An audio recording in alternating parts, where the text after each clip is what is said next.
तो आइए बच्चों, आज हम लोग बात करते हैं क्लास 12 का नया टॉपिक है इलेक्ट्रोमैग्नेटिक इंडक्शन।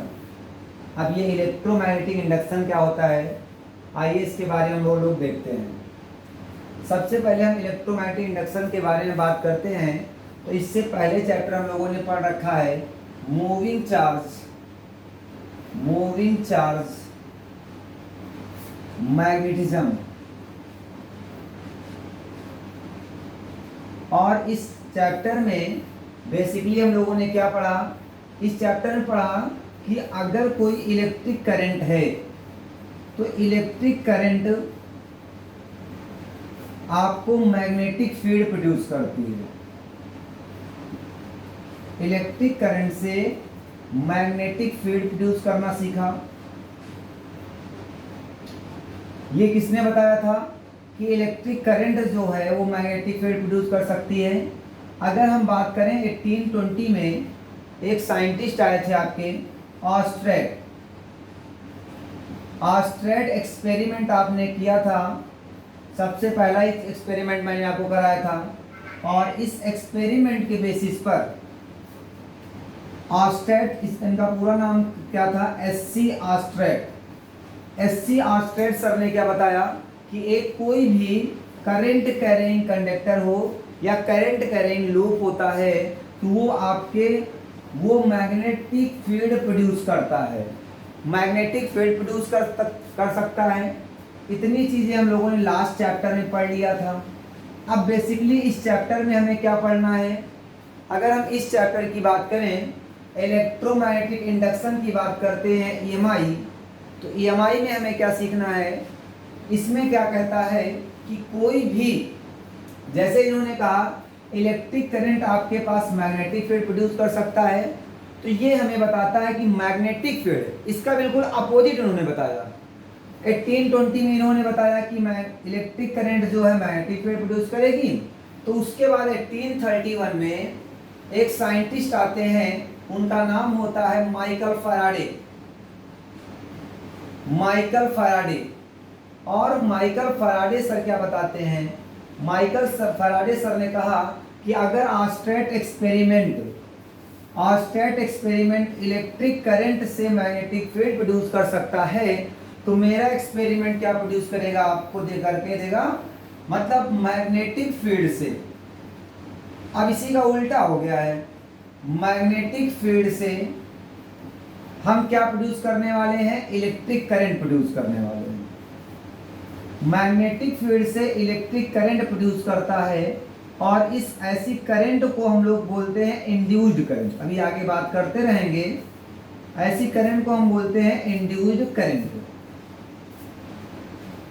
अब ये इंड्यूस्ड करंट कैसे जनरेट होती है, ये क्या होती है, इसके बारे में आइए हम डिस्कशन करते हैं। तो इतनी बात समझ में आ गई कि बेसिकली इस चैप्टर में हमें क्या पढ़ना है, मैग्नेटिक फील्ड जो होती है वो क्या प्रोड्यूस करके देगी, आपको इलेक्ट्रिक करंट प्रोड्यूस करके देगी। तो लास्ट चैप्टर में आपने पढ़ा कि कोई भी करंट कैरिंग लूप जो होता है मैग्नेटिक फील्ड प्रोड्यूस कर सकता है। तो यहाँ पर मैग्नेटिक फील्ड जो है वो क्या प्रोड्यूस करके देगी, आपको इलेक्ट्रिक करंट प्रोड्यूस करके देगी। ये हमारा मेन टॉपिक है। आइए हम इस टॉपिक पर बात करते हैं क्या होता है। तो चलिए इतना ही रेस करते हैं, हम लोग बात करते हैं आगे क्या होता है हमारे पास। हम बात कर रहे थे ईएमआई पर, इलेक्ट्रोमैग्नेटिक इंडक्शन ईएमआई। ये ईएमआई होता क्या है, ईएमआई की बात करें तो ईएमआई में अगर EMI electromagnetic induction,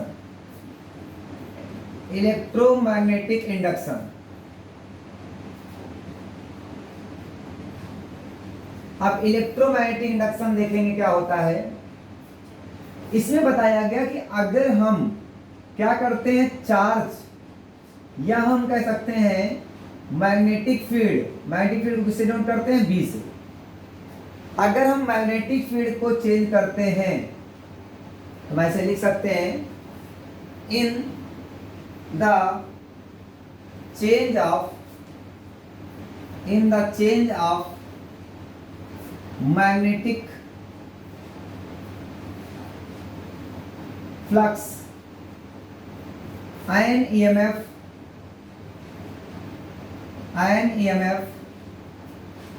is produced,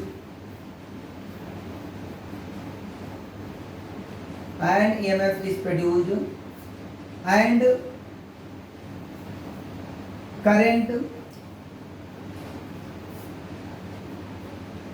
EMF is produced and current also produce in the coil,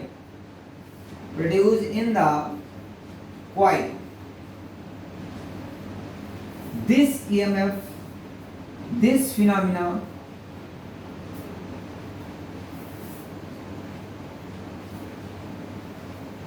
is called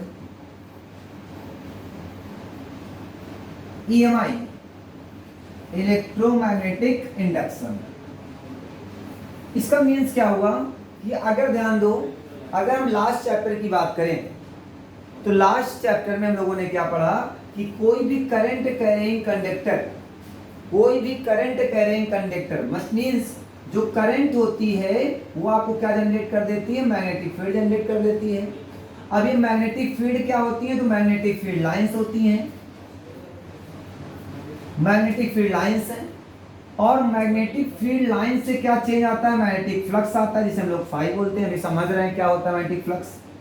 और फ्लक्स के बाद अगर हम बात करें तो एक ईएमएफ जनरेट होता है, और इस ईएमएफ को हम बोलते हैं इंड्यूस्ड ईएमएफ, और इसके द्वारा एक करंट जनरेट होती है, और ऐसी करंट को हम बोलते हैं इंड्यूस्ड करंट बोलते हैं। अगर हम बात करें इस पूरे चैप्टर की तो बेसिकली इस पूरे चैप्टर में हम लोग इसी लाइन पर वर्क करने वाले हैं।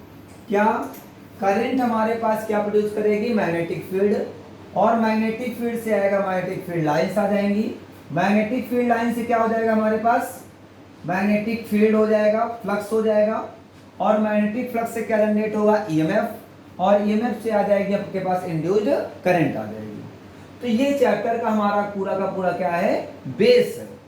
अगर इस पूरे चैप्टर के बेस की बात करते हैं तो हमारे पास बेस जो आता है I B, magnetic field lines, flux, EMF और इंड्यूस्ड करंट। तो हमें क्या जनरेट करना है इस चैप्टर में, बेसिकली हमें चाहिए क्या, करंट चाहिए। और करंट किससे चाहिए, करंट के बारे में आपने पढ़ा कि current always flow from high potential to low potential. जैसे आप बैटरी लगाते थे तो बैटरी में एक प्लस टर्मिनल और क्या लगाते थे, माइनस टर्मिनल लगाते थे। तो करंट हमेशा हाई पोटेंशियल से लो पोटेंशियल की ओर फ्लो होती है। तो इस तरीके से हम देख रहे थे, यहाँ पर क्या हो जाएगा, हमारे पास ईएमएफ जनरेट हो जाएगा। तो हमारे पास ईएमएफ किसके रीजन से आया है, तो मैग्नेटिक फ्लक्स से आया है। अब मैग्नेटिक फ्लक्स क्या है, number of magnetic field lines होती हैं। मैग्नेटिक फील्ड लाइंस किसको डिनोट करती है, तो मैग्नेटिक फील्ड को डिनोट करती हैं। अब मैग्नेटिक फील्ड क्या है हमारे पास, इलेक्ट्रिक करंट से आती है। तो बस इस चैप्टर में हमें बेसिकली बस यही बातें हमें पढ़नी है। आई से हमारे पास बी आ जाएगा, बी से मैग्नेटिक फील्ड लाइंस आ जाएंगी, फिर फ्लक्स आ जाएगा, फिर ईएमएफ आ जाएगा, फिर इंड्यूस्ड करंट आ जाएगी। क्लियर है इतनी बातें। चलिए अब जानते हैं, एक वर्ड आया आपके पास मैग्नेटिक फ्लक्स, कि ये मैग्नेटिक फ्लक्स क्या होता है। अगर हम बात करते हैं मैग्नेटिक फ्लक्स की तो ध्यान करते हैं मैग्नेटिक फ्लक्स क्या होता है। ध्यान देते हैं मैग्नेटिक फ्लक्स होता क्या है।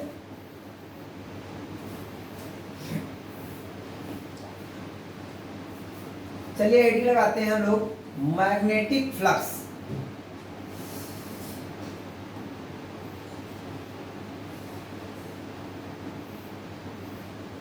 मैग्नेटिक फ्लक्स इसे डिनोट करते हैं हम लोग फाई से, मैग्नेटिक फ्लक्स को डिनोट करते हैं फाई से। अब मैग्नेटिक फ्लक्स क्या है, अभी हमने पढ़ा कि मैग्नेटिक फील्ड क्या होती है, मैग्नेटिक फील्ड लाइंस क्या होती है। मैग्नेटिक फील्ड लाइंस का मतलब है द मैग्नेटिक फील्ड लाइंस किसको डिनोट करती है, तो मैग्नेटिक फील्ड को डिनोट करती हैं। मैग्नेटिक फील्ड कैसे जनरेट हुई? लास्ट चैप्टर हमने सीखा कि कोई भी करंट कैरिंग कंडक्टर होता है वो आपके पास मैग्नेटिक फील्ड प्रोड्यूस कर देता है। तो आइए बात करते हैं हम लोग मैग्नेटिक फ्लक्स बेसिकली क्या है। तो मैग्नेटिक फ्लक्स देखते हैं।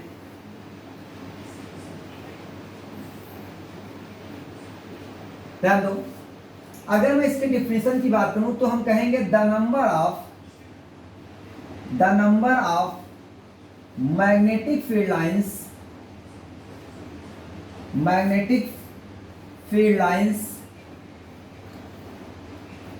the number of magnetic field lines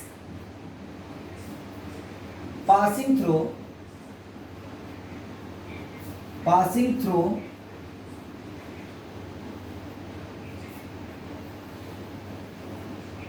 perpendicular, ये किसका सिंबल हो गया? परपेंडिकुलर टू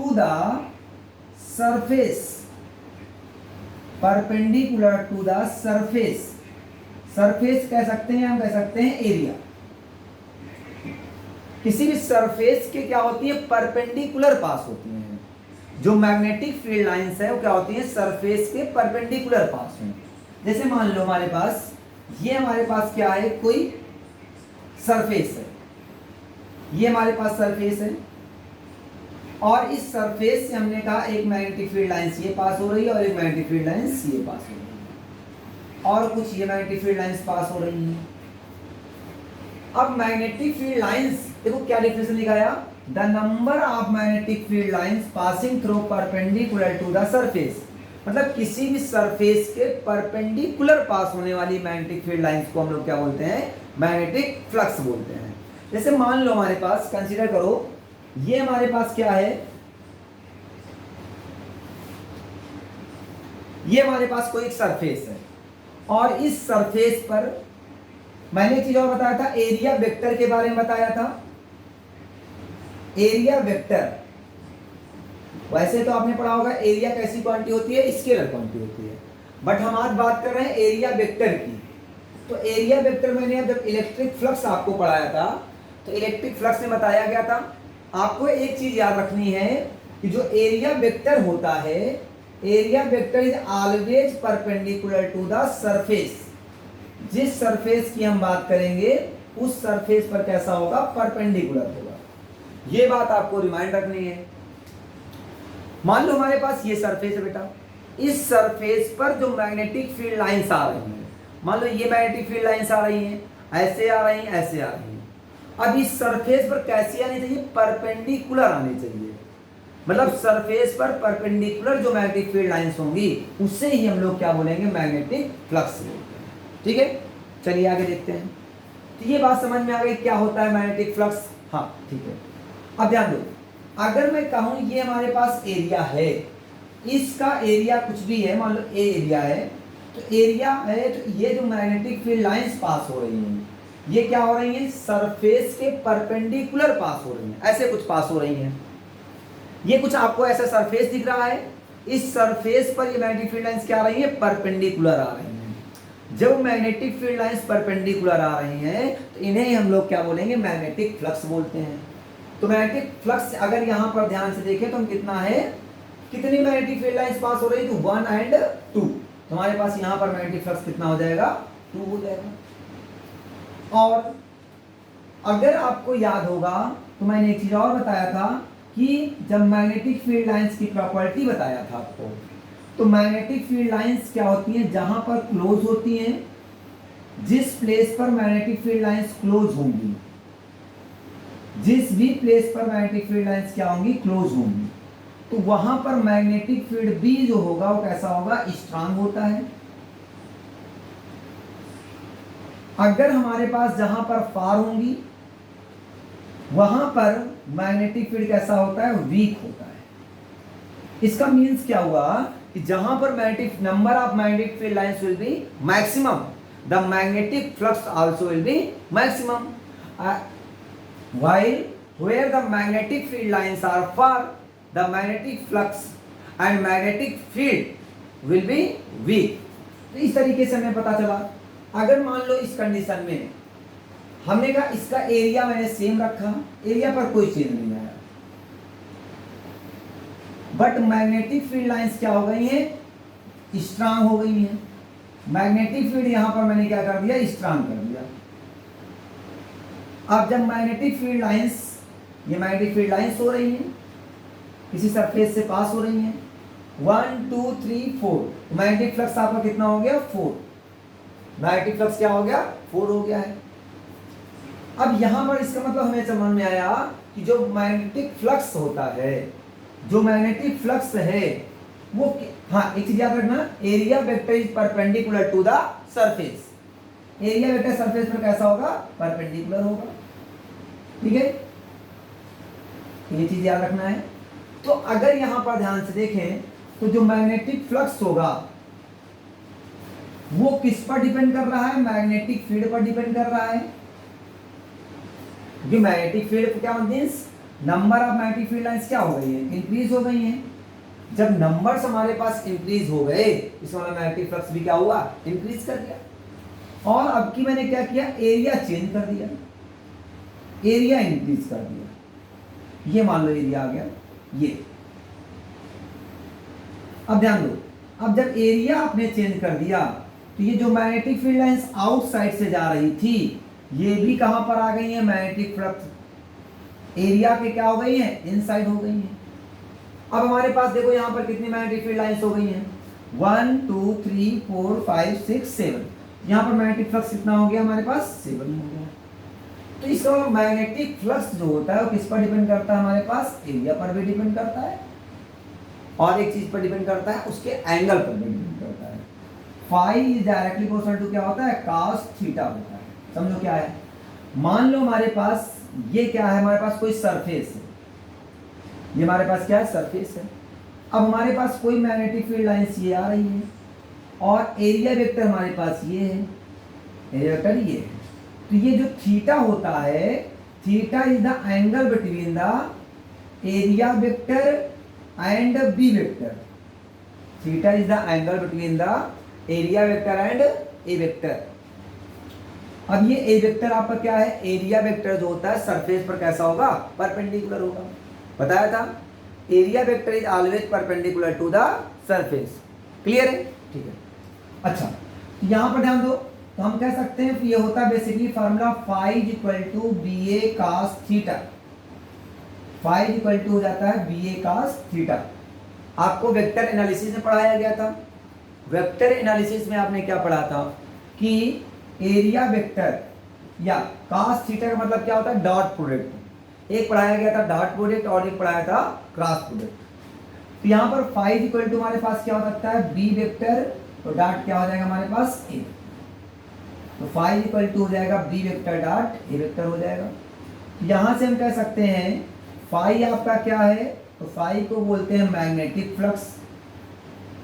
मैग्नेटिक फ्लक्स होता है। बी आपका क्या है, तो मैग्नेटिक फील्ड है होता है।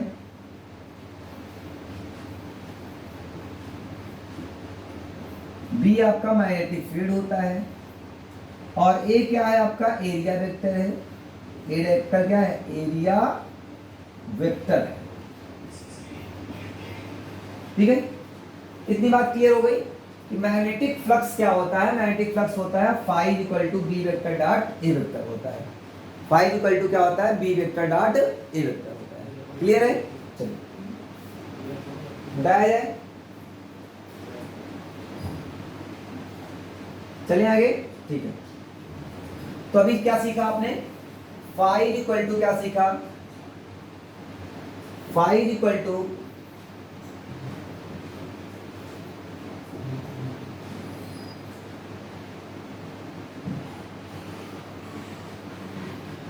फाई इक्वल टू सीखा बी ए कास थीटा, या फिर हम कह सकते हैं phi equal to B vector dot A vector. B vector dot A vector कह लिया हमने, ये हमारे पास हो जाता है। ठीक है, तो चलिए आगे बात करते हैं क्या होता है। अब यहां पर ध्यान दो, हमारे पास फाई इक्वल टू हो गया B vector dot A vector. Question ले लेते हैं, क्वेश्चन नंबर 1। क्वेश्चन नंबर 1 में हमने कहा कि क्वेश्चन में बोला गया कि फाइंड द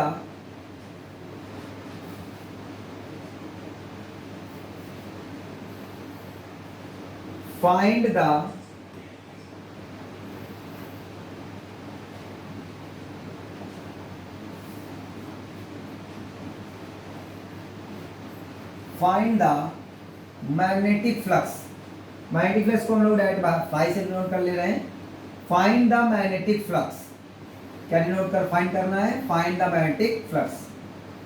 अब क्वेश्चन में दिया गया है, कह रहा कि जो मैग्नेटिक फील्ड है वो बी है आपके पास 5 इंटू 10 की पावर 3। यूनिट आपकी क्या होती है? टेस्ला होती है। और अगर हम बात करें, हमने कहा एरिया आपको गिवन है, एरिया आपको गिवन हो गया है 220 सेंटीमीटर स्क्वायर। 20 सेंटीमीटर स्क्वायर आपका एरिया हो गया है। फाइंड, हाँ, एंड थीटा मैग्नेटिक फील्ड, ध्यान से देखिएगा, magnetic field makes an angle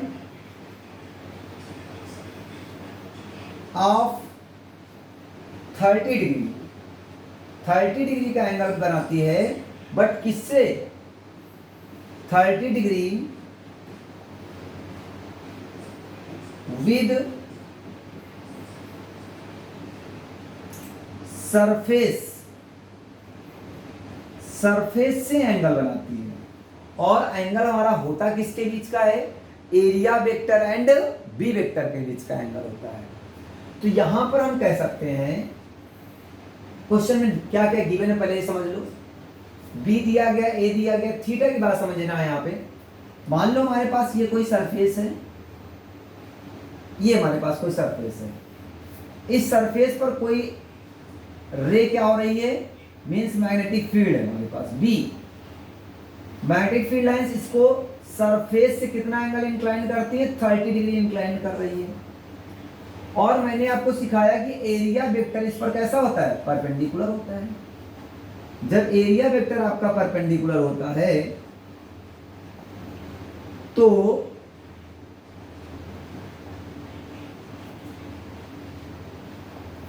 area vector कैसा है? परपेंडिकुलर है। अगर टोटल एंगल की बात करें, ये एंगल हमारा, ये टोटल एंगल हमारा कितना होगा? टोटल एंगल हमारा 90 डिग्री होगा। ये टोटल एंगल कितना होगा? 90 डिग्री होगा। इतना अगर 30, इतना कितना बचेगा? 60 बचेगा। ये आपका क्या है? एरिया वेक्टर है।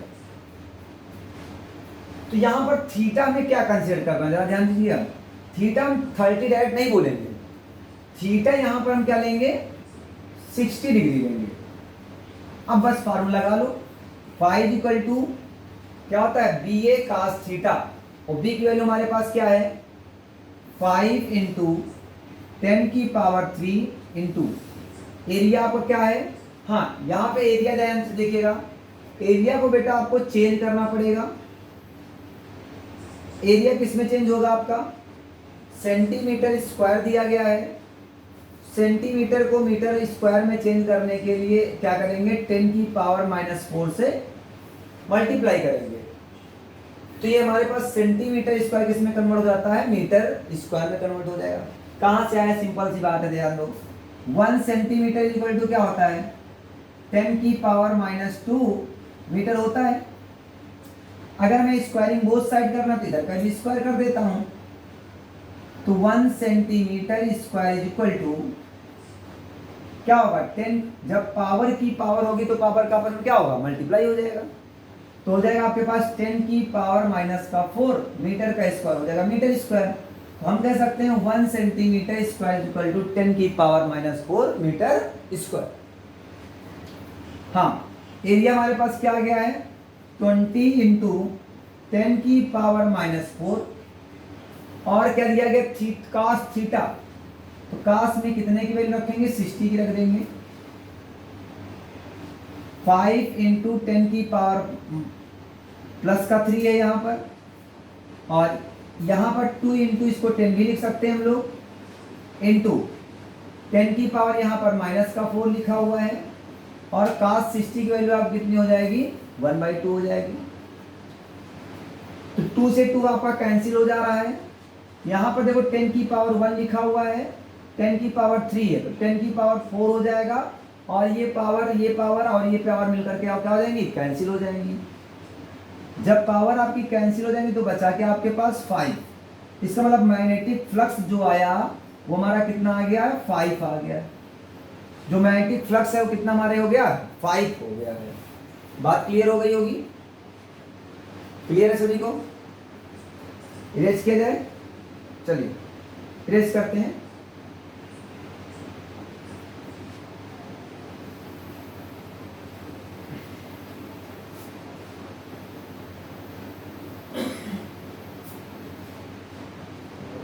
देखो ये फार्मूला हमारे पास लिखा रहने दीजिए, इसकी जरूरत लगेगी अभी हमारे पास। एक क्वेश्चन आपको ऐसा भी दे देता है, वेक्टर फॉर्म में दे देगा। आपको क्वेश्चन दे देगा B vector is equal to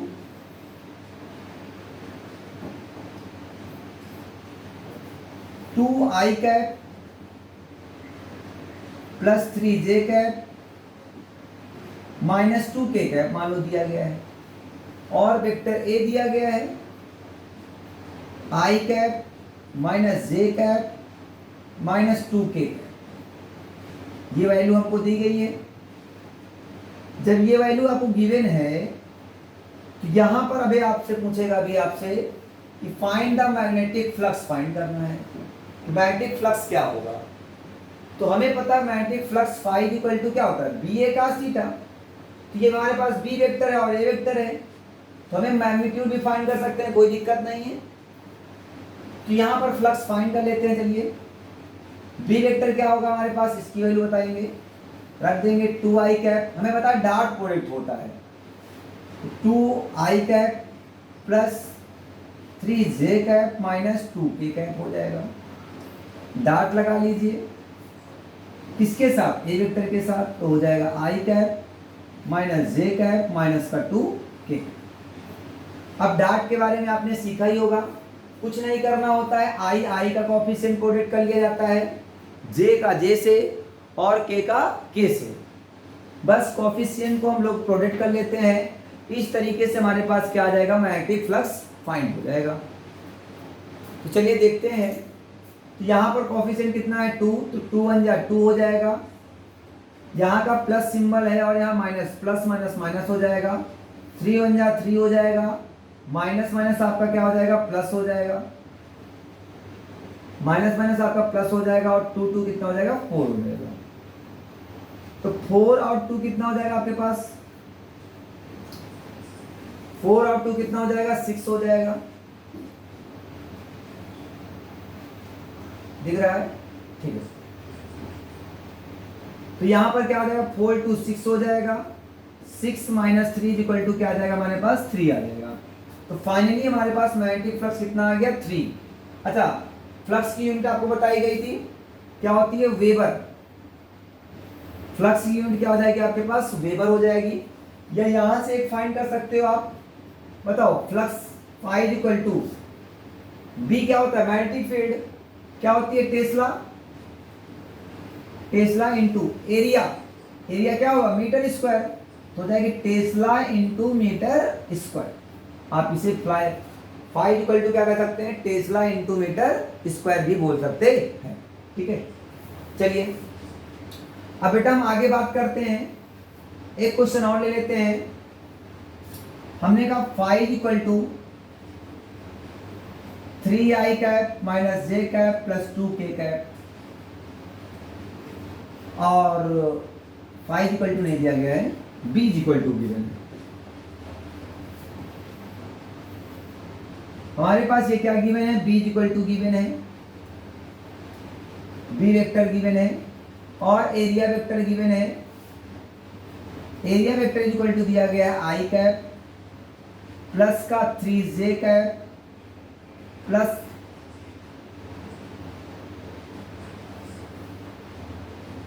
minus का 2k कैप। अभी हमारे पास क्वेश्चन में गिवन है और फाइंड क्या करना है आपको, फ्लक्स फाइंड करना। फ्लक्स फाई इक्वल टू क्या होता है, B vector dot A vector होता है। डायरेक्ट कर दें यहाँ पर, हाँ ध्यान दो, 3 बन जाए कितना हो जाएगा, 3 हो जाएगा, प्लस माइनस माइनस हो जाएगा, 3 बन जा 3 हो जाएगा, और माइनस माइनस माइनस और प्लस क्या हो जाएंगे, माइनस हो जाएंगे। 2 2 जा कितना हो जाएगा 4। ये हमारे पास 5 इक्वल टू आगे 0 हो जाएगा, देखो माइनस का 4। फ्लक्स हमारा कैसा आ गया, निगेटिव आ गया है। निगेटिव का मतलब क्या है, निगेटिव का मतलब है कि एरिया वेक्टर और मैग्नेटिक फील्ड वेक्टर ये दोनों क्या हैं, अपोजिट डायरेक्शन में। क्या हो गए, अपोजिट डायरेक्शन हो गया है। जब डायरेक्शन अपोजिट हो जाता है तो उस कंडीशन में क्या आएगा, निगेटिव फ्लक्स कंसीडर किया जा सकता है। अच्छा, एंटी पैरेलल मतलब मान लो ये हमारे पास ए वेक्टर हो गया और ये हमारे पास क्या हो गया, बी वेक्टर हो गया। इस कंडीशन में बताओ एंगल कितना बन रहा है आपके पास, 180 डिग्री बन रहा है। जब 180 डिग्री बन रहा है तो फाई इक्वल टू में पता है, फाई इक्वल टू क्या हो जाएगा, बी ए कास थीटा होता है। तो phi equal to B A cos theta, मतलब कास 180 हो जाएगा, डायरेक्ट कर दो। और कास 180 वैल्यू कितनी होती है, -1। तो फाई इक्वल टू कितना आ जाएगा, माइनस का बी आ जाएगा। इस तरीके से फ्लक्स क्या हो सकता है, निगेटिव भी हो सकता है।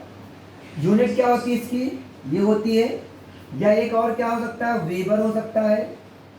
अच्छा, क्वांटिटी कैसी होती थी, ये स्केलर होती है। जबकि एरिया और मैग्नेटिक फील्ड वेक्टर हमारे वेक्टर क्वांटिटीज हैं, बट दो वेक्टर्स का जो स्केलर प्रोडक्ट होता है वो ऑलवेज कैसा होता है, स्केलर होता है। स्केलर प्रोडक्ट बोल दें या हम लोग क्या बोल सकते हैं, डॉट प्रोडक्ट बोल सकते हैं। तो वो ऑलवेज कैसा होता है, स्केलर भी होता है। ठीक है, ये आज का टॉपिक था हमारा मैग्नेटिक फ्लक्स का। तो आज के क्लास को हम लोग यहीं तक रखते हैं। आगे हम बात करते हैं फैराडे एक्सपेरिमेंट पर, और इस पर कुछ हम लोग आगे न्यूमेरिकल भी वर्क करते हैं। ठीक है।